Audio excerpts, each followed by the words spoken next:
Morning, Danny. Morning, Liam. So, Bromley away tomorrow then.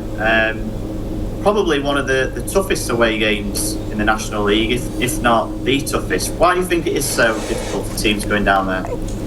I think first and foremost they're a very good team, very strong team, very sort of comfortable in their own skin. They know how they want to play. They're consistent with it. They've got some good footballers amongst that. They've got a top goal scorer in Cheeky. And then secondly, obviously the pitch is a massive factor. I think it's really tough. I mean, we trained on it on yesterday on an AstroTurf, and it feels different just to train. That's not getting the excuses ready. That's just a fact that it is obviously very different to grass, without stating the obvious. So, yeah, the pitch is a big factor. Anyone with an AstroTurf, I think it's an advantage, but let's not take away what a good job the manager's done there with a good set of players, and they're second in the league and having a fantastic season. Yeah, just on the pitch, is it a case of the fact that yes, it is obviously different, but not to overthink it too much? Oh yeah, you can't overthink it. Yeah, you know, listen, we've been there before. The last two times we've gone there, we've got walloped, and rightly so.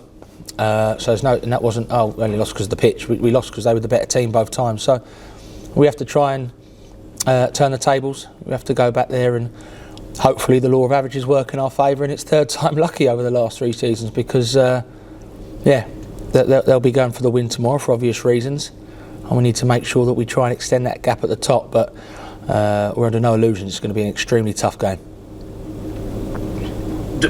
Will the pitch affect or come into mind with regards to the team selection? Because I know sometimes there's one or two players who their bodies don't react so well to it.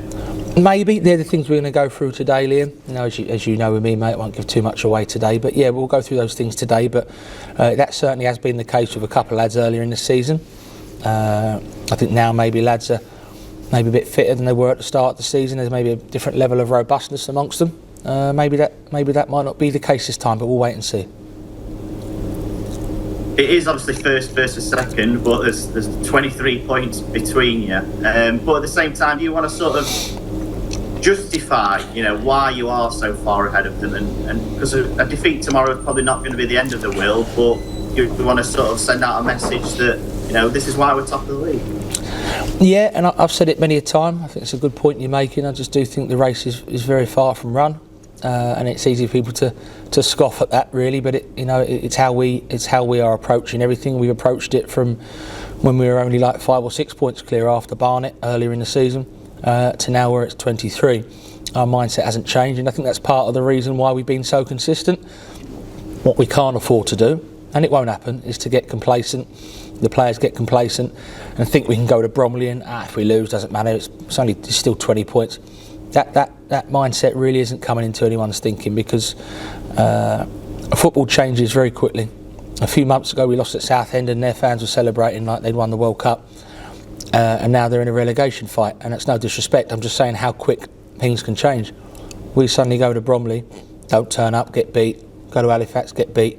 All of a sudden things can change, so we have to be very, very consistent with our messages, with our performances, with our approach to every single game, every single training session, and so far everyone's been doing that, and that's why we've been doing well.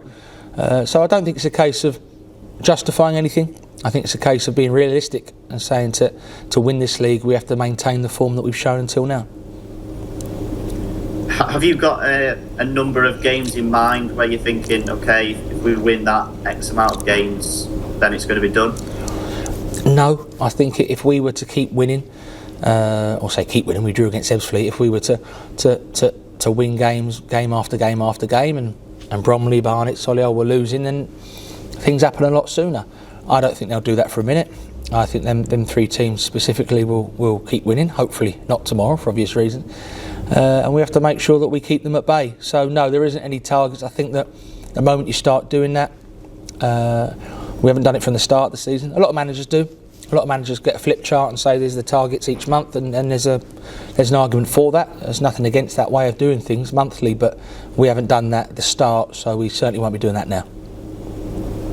And I'm sure you've had your debrief after the draw against Ebbsfleet. Was that just just one of those games, you didn't sort of think anything other than, not deep in it too much. It was just one of those days. It was a really tough game, and I think a lot of people sort of sometimes look at the table and go second from bottom, top of the league, 6-0, 5-0 and go extreme and it should be an easy day.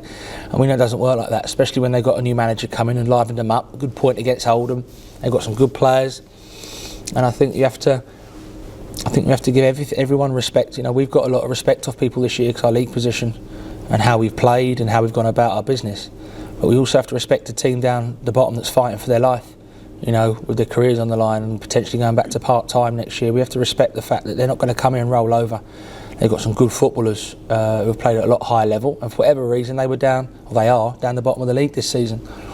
But they gave us a few scares. We'd like to think we shaded it, but then again they missed some good chances. So we haven't had many games where you have to go away and shake hands and take the point, but Saturday was one of them. And just in terms of squad news then, from what you can tell us, is there any chance that Ryan Colclough could be involved tomorrow at all? Ryan, no. There's a few people we need to look at today, which I'm not going to go into detail about, but hopefully everyone will be all right. But Ryan, no, he did some light jogging this week, hopefully up it next week. I'd love to give you a fixed date, but no, it certainly won't be tomorrow, Liam. And has Miguel Freckleton been able to get a full week of training in after returning last week? Yeah, we've dipped him in and out. Like I say, last Saturday was definitely too soon for him. Tomorrow maybe again might be too soon for him. So we've dipped him in and out. I haven't want to rush him. He's felt it a bit earlier in the week, then he didn't feel it, so if in doubt, leave it out. So I think he'll be a doubt for tomorrow, but he possibly will be travelling. Cheers, Danny. Good luck tomorrow. Thanks, Liam. Thank you.